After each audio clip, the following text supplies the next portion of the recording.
जय श्री राम। दोस्तों, ये सवाल कई बार आता है कि अच्छे स्वभाव के बावजूद मेरी मैरिड लाइफ में बहुत प्रॉब्लम है, मेरी मैरिड लाइफ नहीं चल पा रही है या डाइवोर्स हो चुका है। क्या इसके मेरे स्वभाव से कोई लेना देना है? कई बार अच्छा स्वभाव का होना आपकी पीड़ा का कारण बनता है और कई बार उसका विपरीत भी होता है। तो आज हम इसी बारे में जानेंगे कि अच्छे स्वभाव के बावजूद किन व्यक्तियों की कुंडली में वैवाहिक जीवन दूषित हो सकता है, प्रॉब्लम आ सकती है। और ऐसे 6 केसेस या मैं कहूँ 6 सूत्र आपको मैं बताने वाला हूँ, जिनको यदि आप पत्रिका पे देखें तो अच्छे व्यवहार के बावजूद उनके मैरिड लाइफ में या गृहस्थ जीवन में दिक्कतें आती हैं। तो और विलंब नहीं करते हैं, आरंभ करते हैं आज की यात्रा।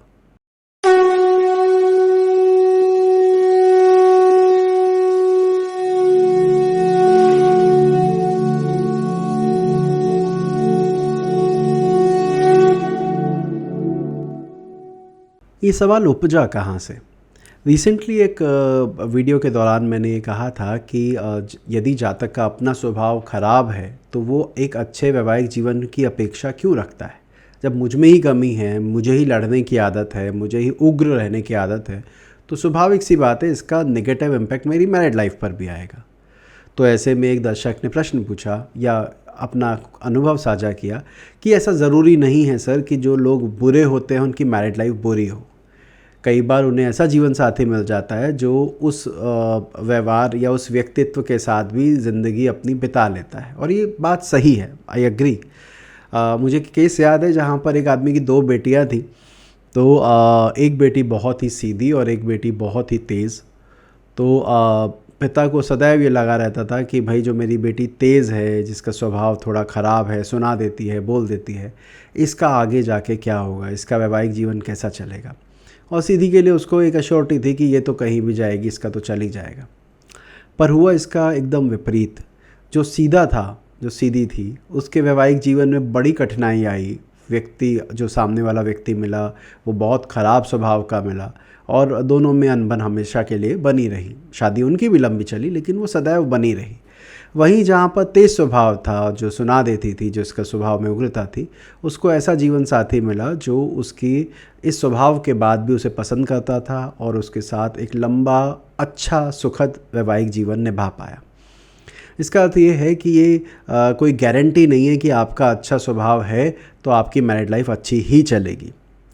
नो डाउट मैरिड लाइफ में आपके नेचर एक इम्पॉर्टेंट रोल प्ले करता है। समझिएगा, ज्योतिष शास्त्र में 7वें से 7वां भाव लगन ही होता है। तो यदि अगर मैं किसी के वैवाहिक जीवन के बारे में सोच रहा हूँ, उसके मैरिड लाइफ कैसी रहेगी, क्या इम्पैक्ट पड़ेगा, तो मुझे लगन में बैठे ग्रह और लग्नेश की स्थिति को भी देखना चाहिए, क्योंकि जो भावाद भावम नियम है वो ये कहता है कि सप्तम से सप्तम भी 7th हाउस यानी मैरिड लाइफ के लिए एक इम्पॉर्टेंट रोल प्ले करेगा। अब विषय पर आते हैं। मैंने जैसे शुरू में भी कहा कि ये ज़रूरी नहीं है, गारंटी नहीं है कि आपका अच्छा स्वभाव आपकी अच्छी मैरिड लाइफ को भी इंडिकेट करे, और ये भी गारंटी नहीं है कि आपका बुरा स्वभाव आपकी मैरिड लाइफ को बुरा दिखाए, क्योंकि 7th हाउस अलग चीज़ हो जाती है, लगन अलग चीज़ हो जाती है। अब कुछ ऐसे नियमों के बारे में बात करते हैं जो आपकी पत्रिका में हो तो आपकी मैरिड लाइफ पर बुरा असर पड़ता है in spite of having good nature, आपके अच्छे स्वभाव के बाद भी। उसमें जो सबसे पहला नियम है वो ये है कि जब सप्तम भाव का अधिपति कोई क्रूर ग्रह होकर लगन और लग्नेश या लग्नेश से संबंध बनाए तो आपको जीवन साथी के द्वारा प्रताड़ित होने की संभावना बढ़ जाती है। सप्तमेश एक क्रूर ग्रह होकर लगन अथवा लग्नेश से संबंध बनाए तो ये दिखाता है कि जीवन साथी के द्वारा प्रताड़ित होना या उसकी द्वारा पीड़ा मिलने की संभावना आपकी पत्रिका में बहुत है। इस रूल नंबर 1 से जुड़ा मैं एक कुंडली आपको अभी दिखा रहा हूँ जो अभी आपकी स्क्रीन पर आ रही होगी। ये तुला लगन की पत्रिका है। लगन में ही शुक्र विराजित है और सप्तमेश भी लगन में ही बैठा है। सप्तम का स्वामी मंगल है जो कि लगन में ही बैठा है। तो यहाँ ये कहा जा सकता है कि क्रूर सप्तमेश का संबंध लगन एवं लग्नेश दोनों से है। इसके साथ साथ अगर मैं चंद्र कुंडली का विचार भी करूं, क्योंकि वो भी बहुत मैटर करती है, ये ध्यान रखिएगा, क्योंकि ये बातें यूट्यूब पर कम डिस्कस हो पाती है। क्लासेस में तो स्वाभाविक सी बात है, हम बहुत डिस्कस करते हैं कि चंद्र कुंडली की रेलेवेंस क्या है, पर चंद्र कुंडली से भी सेम योग बन रहा है, क्योंकि लगन और चंद्र कुंडली एक ही है। अब ऐसी स्थिति में भी 7वें का स्वामी मंगल लगन में आया, लग्नेश को पीड़ित कर रहा है। अब जिस जातक की कुंडली आप देख रहे हैं, ये एक बहुत ही बड़े ज्योतिषी रहे हैं। आप कहिए कि इस दशक के अच्छे ज्योतिषियों में उनका नाम आता है। दशक गलत बोल गया, शताब्दी के अच्छे ज्योतिषियों में उनका नाम आता है। तो लेकिन जैसा कि वो बताते हैं और हमें पढ़ने को मिला उनके बारे में कि उनकी माँ ने उनको रिकमेंड किया कि मैरिड लाइफ में अगर आप इन्वॉल्व होते हो या विवाह करते हो तो इसका नेगेटिव इम्पैक्ट आपके व्यक्तिगत जीवन पर आएगा। और ये जातक जिसकी कुंडली आप देख रहे हैं, इसने कभी विवाह ही नहीं किया। अब अगर हम इस कुंडली को दूसरे एंगल से देखें कि लग्नेश सप्तमेश की युति है, लगन में है, एक शुभ ग्रह के साथ है, उसके बावजूद जातक ने विवाह क्यों नहीं किया, इसके कई और भी कारण हैं, मैं आगे इसको कभी डिस्कस करूंगा। लेकिन अभी विषय की बात, इम्पॉर्टेंट बात यह है कि जिस जातक की ये पत्रिका है, उसकी मदर भी ज्योतिष में रुचि रखती थी, अच्छी जानकार थी, और उन्होंने रेकमेंड किया कि आपको विवाह नहीं करना चाहिए, क्योंकि पार्टनर का प्रभाव आपके ऊपर, आपकी ग्रोथ पर, आपकी पर्सनैलिटी पर नेगेटिव इम्पैक्ट डालता है। कई बार कर्क लगन की पत्रिका में जब शनि चौथे बैठा हो या लगन में बैठा हो, चंद्रमा को भी पीड़ित कर ले, वहाँ भी कुछ इसी तरह की स्थिति बनती है कि भाई जीवन साथी के द्वारा प्रताड़ित होने की संभावना होती है, और उसमें आपकी मतलब कोई ऐसा कहूँ कि नेगेटिव रोल नहीं होता कि मेरी वजह से दिक्कत आ रही है, मेरे साथ दिक्कत आ रही है। तो पहला नियम क्या है, जब लग्नेश या लगन सप्तमेश, क्रूर सप्तमेश के द्वारा पीड़ित हो। अब दूसरे नियम की ओर चलते हैं। देखिए, लगन में या सप्तम में क्रूर ग्रह बैठ जाए और लग्नेश शुक्र के साथ बैठा हो या शुक्र की राशि में बैठा हो, तो भी ये देखने में आता है कि आपने परेशानी को क्रिएट नहीं किया है, बट आपके साथ परेशानी हो रही है, वो भी विशेषकर मैरिड लाइफ में। क्यों शुक्र के साथ बैठने पर लग्नेश को हम बोल रहे हैं कि भाई पीड़ित होगा या दिक्कत आएगी? तो एक कारण बड़ा सीधा सा है, लग्नेश जिस ग्रह के साथ बैठता है, उस ग्रह से जुड़े कारकत्व या उस ग्रह से जुड़ी सिग्निफिकेशन आपके लिए इम्पॉर्टेंट हो जाती है। तो अगर मेरा लग्नेश शुक्र के साथ बैठा है, तो मुझे शुक्र के गुणधर्म, शुक्र का साथ, शुक्र का प्रभाव अच्छा लगेगा, या मैं चाहूँगा मेरी लाइफ में वो हो। ऐसी स्थिति में सप्तम भाव का पीड़ित होना या लगन में क्रूर ग्रह होना, सप्तम में क्रूर ग्रह होना, ये इंडिकेट करता है कि मेरी चाह तो है, लेकिन इसका क्या कहूँ, परिणाम मुझे नहीं मिल रहा है, या इसका जो फ़ायदा मुझे मिलना चाहिए वो नहीं मिल रहा है। अब जैसे ये कुंडली अभी आपके सामने है, ये कन्या लगन की है, अगर आप ध्यान से देखें, और लगन में शनि और मंगल दोनों विराजित हैं। अब अगर हम यहाँ ध्यान दें तो शनि मंगल नैसर्गिक क्रूर ग्रह हैं, लगन में विराजित हैं, तो स्वाभाविक सी बात है, परेशानी तो ये क्रिएट करेंगे ही। इस पत्रिका में कन्या लगन के लिए 6ठे और 8वें के स्वामी भी शनि और मंगल बनते हैं। इस जातक की अगर आप चंद्र कुंडली पर भी ध्यान दें, दोबारा अगर देखें इस चार्ट को, तो चंद्र और सूर्य, क्योंकि इस कुंडली में मिथुन राशि में ही बैठा, तो मिथुन लगन की इनकी चंद्र कुंडली बनेगी। वहाँ पर भी मंगल की चौथी दृष्टि आ रही है और केतु महाराज वहाँ विराजित है। तो चाहे मैं जन्म कुंडली देखूँ या मैं चंद्र कुंडली देखूँ, मुझे लगन सप्तम में 2 क्रूर ग्रहों का प्रभाव इनएविटेबली मिलेगा, कम से कम 2।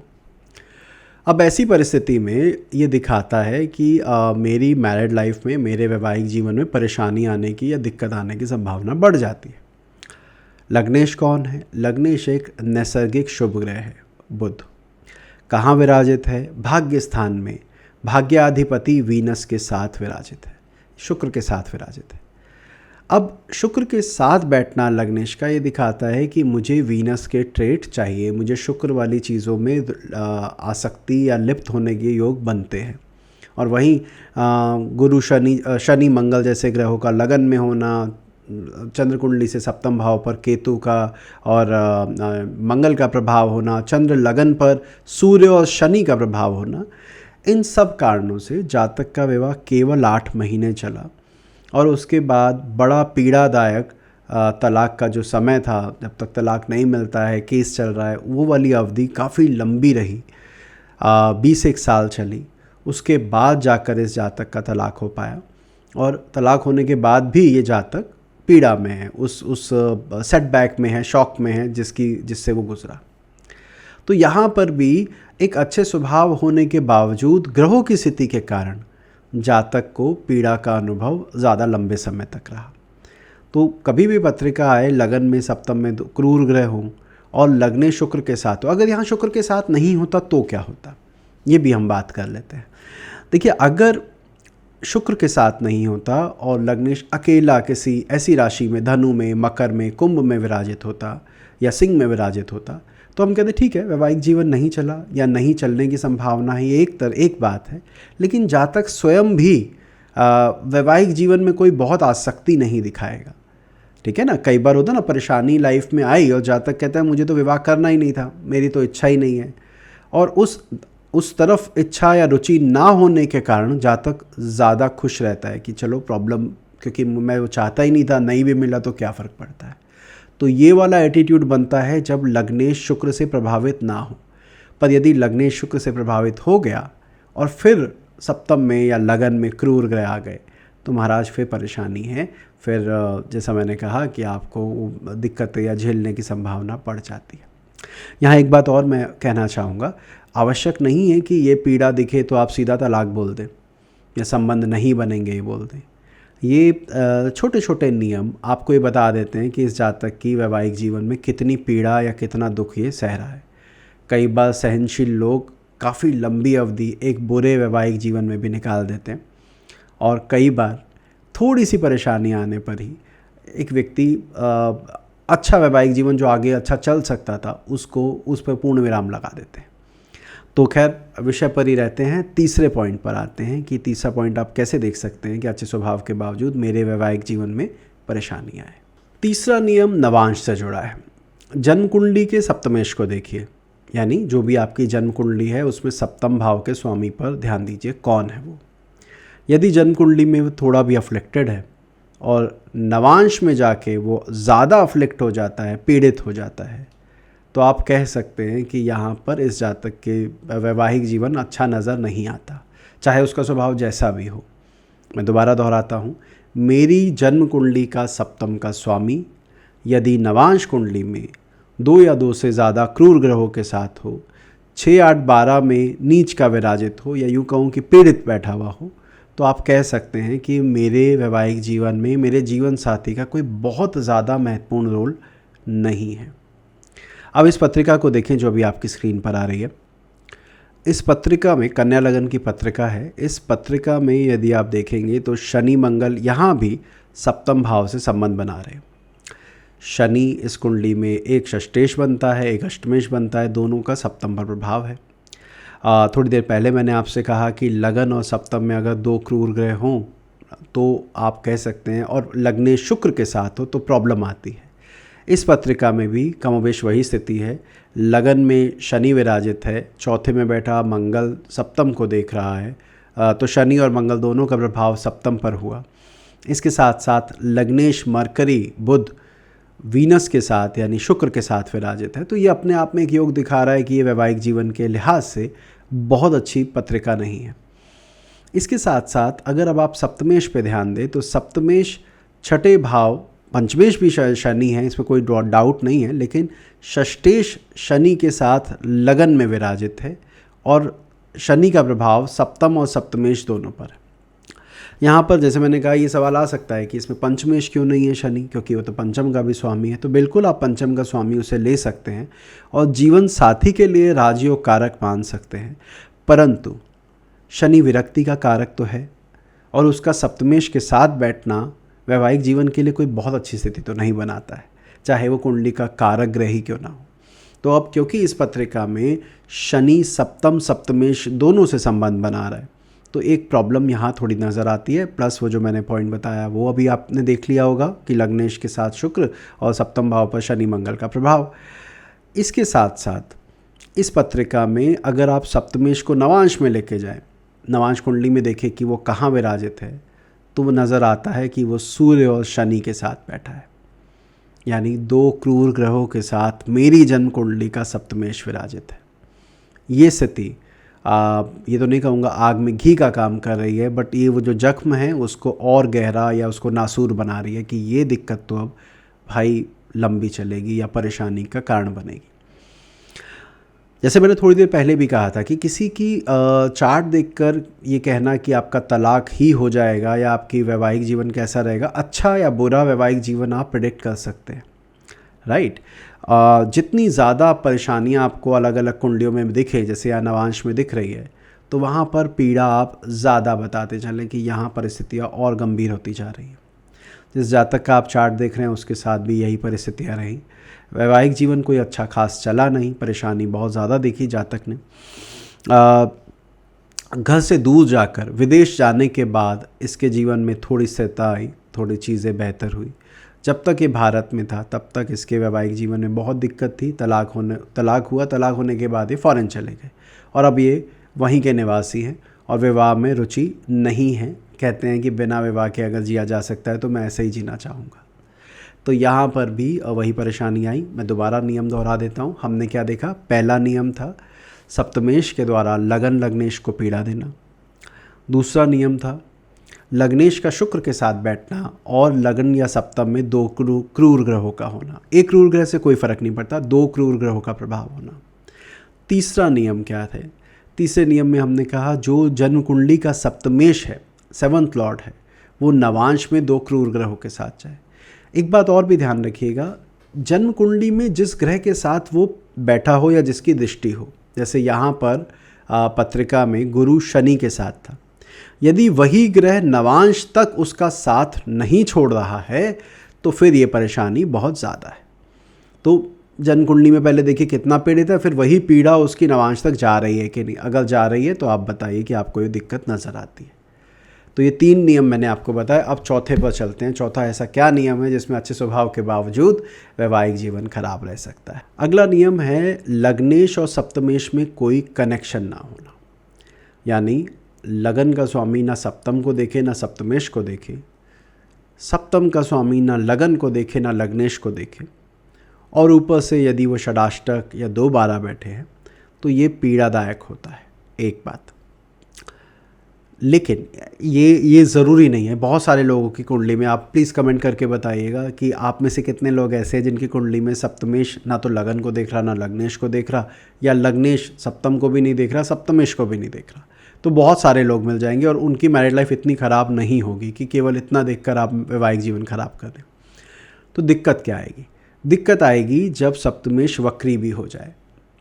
तो एक तो वो देख नहीं रहा, आपके ऊपर प्रभाव नहीं डाल रहा, आपके लगन से संबंध नहीं बना रहा, ऊपर से वो रेट्रोग्रेड भी हो, तो ये परिस्थितियाँ काफ़ी गंभीर हो जाती हैं। जो अभी थोड़ी देर पहले हमने ऊपर एक चार्ट डिस्कस किया था, मैं उसी को दोबारा दोहराता हूँ, जिसमें कन्या लगन था और बुध दूसरे भाव का, सप्तम का स्वामी होकर गुरु सेकेंड हाउस में बैठा था। अब अगर इस पत्रिका पर आप ध्यान दें जो स्क्रीन पर दिख रही है, इसमें लग्नेश और सप्तमेश दया 6-8, बुध से गुरु गिनेंगे तो छठा भाव और गुरु से अगर बुध गिनेंगे तो 8वां भाव आएगा। यानी ये एक दूसरे को नहीं देख रहे हैं, ना एक दूसरे के भाव को देख रहे हैं, ना लगन से संबंध गुरु का है ना लग्नेश से, बुध का संबंध जो लग्नेश है ना सप्तम से है ना सप्तमेश से, प्लस बृहस्पति का वक्रत्व यानी सप्तमाधिपति का वक्री होना। ये दिखा रहा है कि जीवन साथी अपनी ज़िद में, प्रयासों में आपको प्रॉब्लम में डालेगा। यदि ऐसी पत्रिका हो, जातक मुझे ये कहे कि विवाह होने में दिक्कत आ रही थी, मेरा विवाह बड़ा लेट हुआ या मैंने बड़े धक्के खाए हैं, मुझे बड़ी परेशानी के बाद पार्टनर मिला, तो ये योग थोड़ा कम हो जाता है, इसकी जो पीड़ा है वो कम हो जाती है। लेकिन अगर ऐसा कुछ भी नहीं हुआ है और ये कॉम्बिनेशन है तो दिखाता है कि जीवन साथी के स्वभाव के कारण आप परेशान रह सकते हैं। तो ये कॉम्बिनेशन मत भूलिएगा। लग्नेश सप्तमेश का कोई संबंध ना हो और सप्तमेश वक्री हो तो भी वैवाहिक जीवन में परेशानी आती है और उसमें आपका कोई रोल नहीं होता। अब बात करते हैं 5वें नियम की। 5वां नियम कहता है कि लग्नेश यदि तुला राशि में बैठा हो और फिर पीड़ित हो जाए तो आप जीवन साथी, जीवन संगिनी के कारण परेशान रह सकते हैं, वैवाहिक जीवन के कारण परेशानी आ सकती है। दोबारा दोहराता हूँ, लग्नेश यदि तुला राशि में हो, कोई भी लग्नेश हो सकता है, शुभ ग्रह भी हो सकते हैं, क्रूर ग्रह भी हो सकता है, और उसके बाद वो तुला राशि में जाकर पीड़ित हो जाए तो आपके वैवाहिक जीवन के लिए ये कॉम्बिनेशन अच्छा नहीं है। ऐसा क्यों कहा जा रहा है? देखिए, तुला राशि कालपुरुष के कुंडली में 7वां भाव है।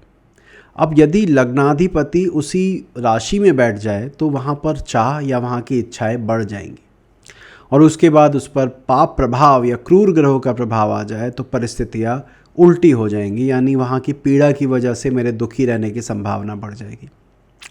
अब एक एग्जाम्पल चार्ट जो अभी मैं आपके सामने रख रहा हूँ, ये भी कन्या लगन का है। आज वैसे मोस्टली कुंडली जो आई है कन्या लगन की है, तो इस पर भी बात करते हैं। अब कन्या लगन है और लग्नेश जो है वो दूसरे भाव में बैठा हुआ है, जो कि तुला राशि कहलाती है, 7 नंबर की राशि में। तुला राशि में उसके साथ विराजित है शुक्र, जो कि उस राशि का स्वामी भी है। तो we can take it as a good combination. अगर लग्नेश तुला राशि में शुक्र के साथ है तो ज़्यादा पीड़ा नहीं होती, सिर्फ अगर लग्नेश शुभ ग्रह हो तो। ध्यान रखिएगा, दोबारा दोहराता हूँ, लग्नेश अगर एक नैसर्गिक शुभ ग्रह है और फिर वो शुक्र के साथ तुला राशि में बैठा है तो आपके वैवाहिक जीवन और पर्सनल लाइफ के लिए अच्छा कॉम्बिनेशन है। लेकिन अगर लग्नेश शनि हुआ और तुला राशि में शुक्र के साथ बैठा है, या कोई भी और क्रूर ग्रह हुआ, तुला सिंह लगन हुआ और लग्नेश सूर्य तुला राशि में शुक्र के साथ है, मंगल है, लग्नेश मेष लगन की कुंडली में तुला राशि में शुक्र मंगल बैठा है, तो आपके अपने कारण भी वैवाहिक जीवन में दिक्कत आती है। तो अभी हम उसको हटा देते हैं, क्योंकि आज हम बात कर रहे हैं अच्छे स्वभाव के बाद भी वैवाहिक जीवन में कब दिक्कत आती है, तो हम उस पार्ट को डिस्कस नहीं करते। तो हम क्या डिस्कस कर रहे हैं? हम कह रहे हैं लग्नेश तो यहाँ पर गया शुक्र की राशि में, शुक्र के साथ, बड़ी अच्छी बात थी, पर पीड़ा क्या हुई? पीड़ा ये हुई कि इस कुंडली में द्वादशाधिपति शनि, सूर्य, क्षमा कीजिएगा, वो तुला राशि में बैठकर तुला राशि के स्वामी और लग्नेश दोनों को पीड़ित कर रहा है। इतना ही नहीं, इस कुंडली में अगेन मैं कहूँगा षष्ठेश शनि नीच का होकर तुला राशि पर प्रभाव दे रहा है। यानी कि सूर्य और शनि दोनों का प्रभाव न केवल तुला राशि में बैठे लग्नेश पर है, बल्कि तुला राशि के स्वामी शुक्र पर भी है। इस परिस्थिति में वैवाहिक जीवन को शुभ नहीं कहा जा सकता, या यूँ कहेंगे कि साथी, मैं इसको थोड़ा और प्रिसाइज कर रहा हूँ कि विवाह छोड़ देते हैं, साथी जो भी आपके साथ में रहते हैं, जिनके साथ आपको अटैचमेंट है, लग के काम करने में मज़ा आता है, उनके द्वारा आपको पीड़ा मिलने की संभावनाएं बढ़ चढ़ कर दिखती है। ऐसे में हम कहते हैं कि कोई काम करो तो अकेले करो, पार्टनरशिप में मत करो, लेकिन कहीं ना कहीं ये वैवाहिक जीवन के लिए भी और जातक के लिए भी कोई बहुत अच्छे संकेत नहीं है जो कुंडली अभी आप देख रहे हैं। और इस कुंडली में एक योग और बना, जो थोड़ी देर पहले मैंने कहा था कि लग्नेश का सप्तमेश से कोई कनेक्शन नहीं, सप्तमेश बृहस्पति बनते हैं, उसका लगन लग्नेश से कोई कनेक्शन नहीं, और वो वक्री भी है, छठे में भी है, केतु के साथ भी है। ये सब परिस्थितियाँ दिखाती हैं कि इस जातक के लिए वैवाहिक सुख बहुत अच्छा नहीं है। जब आपके पास पत्रिका है तो इन दोनों पॉइंट को ज़रूर देखिएगा। लग्नेश का तुला राशि में जाना वैसे अच्छा होता है, पर तुला में जाके पीड़ित हो जाना ये वैवाहिक जीवन के लिए अच्छा संकेत नहीं है। एक बात और मैं यहाँ पर कहना चाहूँगा कि 1983, 84, 85 के आसपास सैटर्न जो था वो उच्च का तुला राशि में ही था। ऐसे ही सन 56 में भी था, सन 56-55 के आसपास, कि लगातार शनि उच्च के चल रहे थे। उन दोनों परिस्थितियों में तुला राशि में तो लग्नेश गया था और 2.5 साल के लिए गया था। उस दौरान जो भी मकर या कुंभ लगन के लोग पैदा हुए होंगे। अब अगर वो पीड़ित नहीं है तो ये नियम मत लगाइएगा। अगर वो पीड़ित है तो भी हम ये कहेंगे कि आपका भी रोल रहा है आपके वैवाहिक जीवन को ख़राब करने में, क्योंकि शनि स्वयं एक क्रूर ग्रह और विरक्ति का कारक ग्रह है।